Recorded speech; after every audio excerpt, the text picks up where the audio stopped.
Hello Telugu people. ఈరోజు నా మాటలు వినడానికి వచ్చిన ప్రతి ఒక్కరికి చాలా చాలా థ్యాంక్ యూ.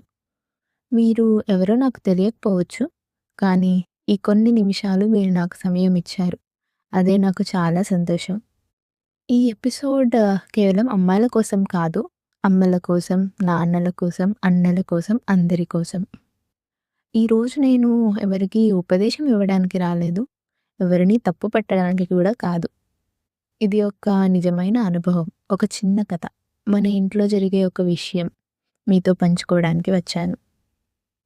మన ఇంట్లో ఎవరికైనా జ్వరం వస్తే లేదా గాయమైతే మనం వాళ్ళని ఇంట్లో ఒక మూలన కూర్చోబెడతామా? ఎవరిని దగ్గరికి రావద్దు అంటామా? లేదు కదా! అమ్మ ఒడిలో కూర్చోబెట్టి తల నిమురుతూ "ఏం కాదు తగ్గిపోతుంది" అంటాం. అయితే ఒక అమ్మాయికి మొదటి పీరియడ్స్ వచ్చిన రోజు ఏం జరుగుతుంది? నా మొదటి మెన్స్చురేషన్ రోజు నాకు ఇప్పటికీ స్పష్టంగా గుర్తుంది. ఇంతవరకు ఎప్పుడూ అనుభవించని ఒక కొత్త రకం నొప్పి. కడుపులో నొప్పిగా ఉంది. శరీరం అంతా అలసట. ఏమైపోతుందో అర్థం కాలేదు. చాలా భయం వేసింది.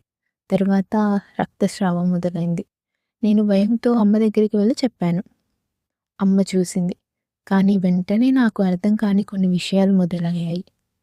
"నువ్వు వేసుకున్న బట్టలు తీసి పారేయాలి" అన్నారు. ఇది వేసుకో అని చెప్పి ఒక వైట్ డ్రెస్ ఇచ్చారు. ఇక్కడ కూర్చో అని చెప్పి ఇంట్లో ఒక మూలన కూర్చోబెట్టారు. ఇప్పుడు ఎవరు నీ దగ్గరికి రావద్దు అన్నారు. ఎవరైనా పొరపాటున తాకితే వాళ్ళు తలస్నానం చేయాలి. ఆకు ఆ క్షణంలో నాకు ఒకటే అనిపించింది. నేనేదైనా తప్పు చేశానా? నేను మురికి అయిపోయానా? నాకు శరీరంలో నొప్పిగా ఉంది. కానీ ఆ నొప్పి కన్నా మనసులో బాధ ఇంకా ఎక్కువగా ఉంది. నాకు కావాల్సిందేమిటో తెలుసా? అమ్మని గట్టిగా కౌగిలించుకోవాలి. అమ్మ ఒడిలో తల పెట్టుకొని నిద్రపోవాలి. అంతే. కానీ ఆ సమయంలో ఎవ్వరూ నాతో లేరు. నేను ఒంటరిగా ఉన్నాను. నిశ్శబ్దంగా. మన దేశంలో చాలా ఇళ్లలో ఇలాంటి పరిస్థితి చాలా సాధారణమే. ఎవరు అరవరు. ఎవరు తిట్టరు. కానీ ఆ మౌనంలోనే ఒక అమ్మాయికి ఒక భావన ఏర్పడుతుంది. ఇది దాచాలి. ఇది దాచాల్సిన విషయం. ఇది సిగ్గుపడాల్సిన విషయం. ఇప్పుడు నువ్వు వేరేగా ఉండాలి. ఇవి మాటల్లో చెప్పరు. కానీ వాళ్ళ పనుల్లో చూపిస్తారు. ఆమె ఇంకా చిన్నది. ఆమెకి శరీరం ఎలా మారుతుందో తెలియదు. కానీ ఒక్కసారిగా ఒంటరిగా కూర్చోబెడతారు. మాట్లాడకుండా చేస్తారు. భయపడేలా చేస్తారు. ఇది ఆమెకి జీవితాంతం గుర్తుండిపోతుంది. పీరియడ్స్ అంటే ఏదో భయపడాల్సిన విషయం, సిగ్గుపడాల్సిన విషయం అనుకుంటారు. నిజం ఏమిటంటే మెన్స్చురేషన్ ఏం తప్పు కాదు. అదేం అపవిత్రమైన విషయం ఏం కాదు. ఇది ప్రకృతి ఇచ్చిన సహజ ప్రక్రియ.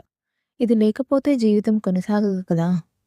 ఇది అమ్మాయిని తల్లి అయ్యే శక్తికి సిద్ధం చేస్తుంది. సంప్రదాయాలను గౌరవించాలి. కానీ ఏ సంప్రదాయమైనా ఒక అమ్మాయిని బాధపడితే అది ప్రశ్నించాలి.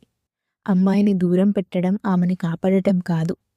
ఆమెతో ఉండడం, ఆమెకి అర్థం చెప్పడం, ఆమెకి ధైర్యం ఇవ్వడం అదే నిజమైన సంస్కారం. పీరియడ్స్ వచ్చిన రోజు ఆమె బలహీనంగా ఉంటుంది. ఆ రోజు ఆమె శరీరం ఒక కొత్త దశలో అడుగుపెడుతుంది. ఆ రోజున ఆమెకు కావలసింది మౌనం కాదు, ప్రేమ, గౌరవం, భద్రత. ఈరోజు మీరు ఇంతవరకు విన్నందుకు మళ్ళీ చాలా థ్యాంక్ యూ. ఈ మాటలు ఒక అమ్మాయి జీవితంలో చిన్న మార్పు అయినా తీసుకువస్తే అదే నాకు చాలా సంతోషం.